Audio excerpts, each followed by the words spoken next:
ZEE5 ಇರುವಾಗ ನೀವು ನಿಮ್ಮ ನೆಚ್ಚಿನ ಶೋಗಳನ್ನ ಎಂದಿಗೂ ಮಿಸ್ ಮಾಡಿಕೊಳ್ಳುವುದಿಲ್ಲ. ಅದು ಸಂಪೂರ್ಣ ಉಚಿತವಾಗಿ. ಅಮ್ಮ, ಅದು ವೆಂಕಿ ನೋಡ್ಕೊಂಬರೋಣ ಅಂತ ಹೋಗಿದ್ದೆ. ಅವ್ನು ಮಾತಾಡ್ಸ್ಕೊಂಡು ಬರೋ ಅಷ್ಟರಲ್ಲಿ ಸ್ವಲ್ಪ ತಡ ಆಯ್ತಷ್ಟೆ. ಏನು, ವೆಂಕಿ ನೋಡಕ್ ಹೋಗಿದ್ರಾ? ರೀ, ನೀವ್ ಹೇಳಿದ್ರೆ ನಾನು ನಿಮ್ ಜೊತೆ ಬರ್ತಿದ್ದೆ. ನನ್ಗೂ ಅವನ ನೋಡ್ಬೇಕು ಅನಿಸ್ತಿದೆ. ಮುಂದಿನ ಸಲ ಹೋಗುವಾಗ ಕರ್ಕೊಂಡು ಹೋಗ್ತೀನಿ ಬಿಡ. ರೀ, ಈಗ ವೆಂಕಿ ಹೇಗಿದ್ದಾನೆ ರೀ?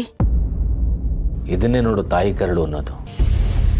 ನೀನು ಎಷ್ಟು ಕಾಳಜಿಯಿಂದ ಕೇಳ್ತಾ ಇದೆಯೋ ಅವನು ಅಷ್ಟೇ ಕಾಳಜಿಯಿಂದ ನಿನ್ನ ಬಗ್ಗೆ ಕೇಳ್ದ. ನಿನ್ನ ಬಗ್ಗೆ ಅವನಿಗೆ ಸುಳ್ಳು ಹೇಳಿದಾಗೆ ಅವನ ಬಗ್ಗೆ ಇವಾಗ ನಿನಗೆ ಸುಳ್ಳು ಹೇಳಬೇಕಷ್ಟೆ. ಏನ್ರಿ ಹೇಳ್ತಾ ಇದ್ದೀರಾ? ನೀನಿಲ್ಲಿ ಹೇಗೆ ಊಟ ತಿಂಡಿ ಸರಿಗೆ ಮಾಡ್ತಿಲ್ವೋ ಹಾಗೆ ಅವನು ಮನೆ ನೆನಪಲ್ಲಿ ಅಲ್ಲಿ ಊಟ ತಿಂಡಿ ಮಾಡೋದು ಬಿಟ್ಟಿದ್ದ. ಬೈದು ಊಟ ಮಾಡಿಸ್ ಬಂದಿದ್ದಾಯ್ತು. ಅಯ್ಯೋ ದೇವ್ರೆ, ನನ್ನ ಮಗನ್ಗೆ ಯಾಕಪ್ಪ ಇಂಥ ಶಿಕ್ಷೆ? ಯಾರಿಗೂ ಕೆಟ್ಟದ್ ಬಯಸ್ತವನಲ್ಲ ಅವನು. ಅಂತವನ್ಗೆ ಇಂಥ ಗತಿ ಅಂದ್ರೆ ರೀ, ತುಂಬಾ ಬೇಜಾರಾಗ್ತಿದೆ ರೀ. ಲಕ್ಷ್ಮಿ, ಬೇಜಾರು ಮಾಡ್ಕೋಬೇಡ. ನೋಡು, ನೀನಿಲ್ಲಿ ಚೆನ್ನಾಗಿದ್ಯಾ, ನಗ್ನಗ್ತಾ ಇದೆಯಾ ಅಂತ ಗೊತ್ತಾದ್ರೆ ಅವನಲ್ಲಿ ನಗ್ನಗ್ತಾ ಇರ್ತಾನೆ. ಅವನ್ ಕಣ್ ಮುಂದೆ ಇಲ್ದೇ ಇದ್ರೆ ಹೇಗ್ರಿ ನಗ್ನಗ್ತಾ ಇರೋದು? ಎಲ್ಲ ಕಡೆ ಅವನೇ ಓಡಾಡ್ದಾಗ ಅನಿಸ್ತಿದೆ. ಅವನ್ ಇಲ್ಲೇ ಎಲ್ಲೋ ಹೋಗಿದ್ದಾನೆ, ಇನ್ನೇನ್ ಬರ್ತಾನೆ ಅಂತ ಮನ್ಸು ಚಡ್ಪಡಿಸ್ತಾ ಇದೆ. ಅವನ್ನ ಬಿಟ್ಟು ಕಷ್ಟ ಆಗತ್ತೆ ರೀ. ನಮ್ಮ ವೆಂಕಿ ಇಷ್ಟು ವರ್ಷ ಈ ಮನೆಯಲ್ಲಿದ್ದವನು ಈಗ ಇದ್ದಕ್ಕಿದ್ದಂಗೆ ಇಲ್ಲ ಅಂದ್ರೆ ಹಾಗನ್ಸೋ ಸಹಜ. ಇನ್ನೊಂದು ಸ್ವಲ್ಪ ದಿನ ಅಷ್ಟೇ. ನಮ್ಮ ವೆಂಕಿ ನಮ್ಮಿಂದ ದೂರ ತುಂಬಾ ದಿನ ಇರಲ್ಲ ಲಕ್ಷ್ಮಿ. ಆದಷ್ಟು ಬೇಗ ಮನೆಗೆ ಬಂದೇ ಬರ್ತಾನೆ. ಅಲ್ಲಿ ತನಕ ಸ್ವಲ್ಪ ತಾಳ್ಮೆಯಿಂದ ಇರು. ಮಾವ, ತಗೊಳ್ಳಿ.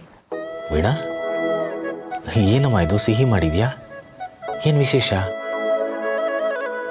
ಇದೇನು ಮಾವ ಹೀಗೆ ಕೇಳ್ತಿದ್ದೀರಾ? ಅತ್ತೆ, ನೀವು ಹೇಳಿಲ್ವಾ ಇನ್ನು? ರೀ, ಮರ್ತೇ ಬಿಟ್ಟಿರಿ. ನೀವು ಮತ್ತೆ ತಾತ ಆಗ್ತಾ ಇದ್ದೀರಾ. ಅಂದ್ರೆ ಜಾನು ತಾಯಿ ಆಗ್ತಾ ಇದ್ದಾಳೆ.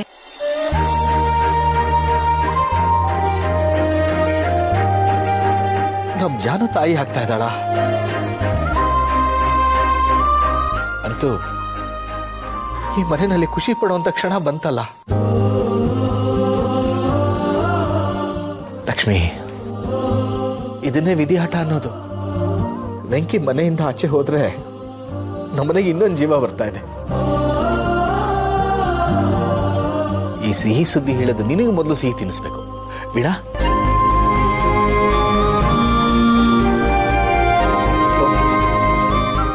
ವೀಣಾ, ನೀನು ತಗೋಮ್ಮ.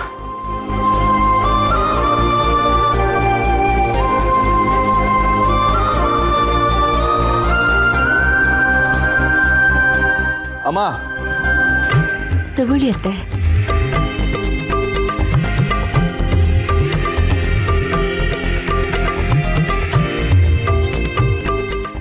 ZEE5 ಆಪ್ ಡೌನ್ಲೋಡ್ ಮಾಡಿ ಎಲ್ಲಾ ಸಂಚಿಕೆಗಳನ್ನು ಸಂಪೂರ್ಣ ಉಚಿತವಾಗಿ ನೋಡಿ.